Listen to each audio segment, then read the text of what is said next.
بسم الله الرحمن الرحيم. السلام عليكم ورحمة الله وبركاته.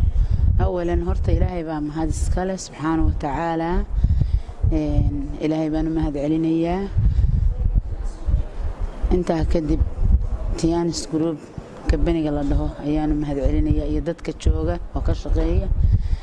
أنا وهدان نفس دهانت إذا كهذا الله قف حنوسا أو بكانا بان أنا وها meeshaan anigu bukaan ahaan baan u imi waxa weeye magacayga waa hilmaamay magacayga waxa la dhahaa Fartuun Khaliif Faarax intii garanaysaa waa garanaysaa intaan garanayna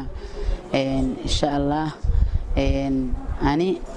qof xanuunsan baan ahaa xanuun baan meeshaan u imi xameetida leeyahay hayay 3 dhakhtar ilaa 4 dhakhtar waxay dhaheen xameetidaadu waa saaris kii ugu dameeyay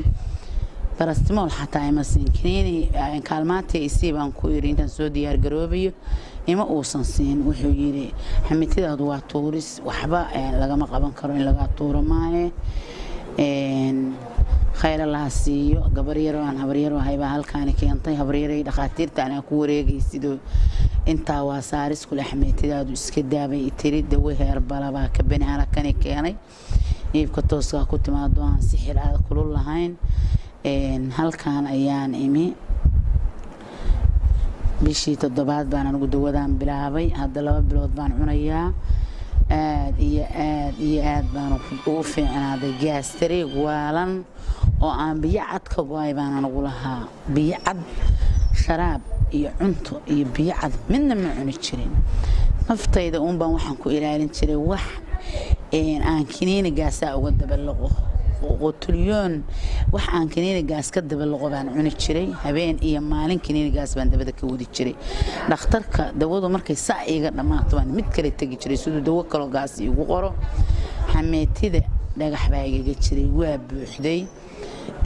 fiixo waa igu jireen fiixo 3 fiixood baa igu jiray aad baan uga fiicnahay anigu bil iyo 20 bari dawadii markaan cunayay computer baan isa saaray dhakhtar baan u tagay si xafariista xameetida waxaan leeyahay computer ga saar xameetidaadu waa nadiif buu yiri waxba kuguma jiraan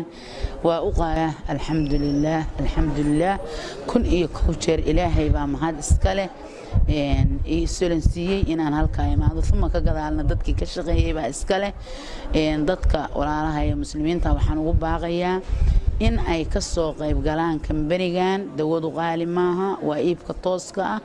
waxa weeye shaqa taal qofku xoolo xalaal oo xoogiisa ka shaqaystay buu helayaa wax kale dadka hadii laga dhaadhacsiyo wax kale ma jiraan dawadu waa herbal dhaqaatiir ilaa siyaad bare ka horeysay baan anigu dawadeydii aan qaatay u dhiibay anoo aan meeshan ka soo gatay dhakhtarka ii qoray midna weydiin baan waxaan dawadani akhriya dawadu fitamiin bay ka samaysan tahay wadankeena dawada laga bixiyo waa kiimiko marka waxaan walaalahay ugu baaqayaa dawada inay qaataan qofka ilaahay baa waafajinta iska leh caafimaadka rabbi baa bixiya laakiin dadaal baa adiga lagu yiri. Assalaamu calaykum waraxmatullaahi wabarakaatuh.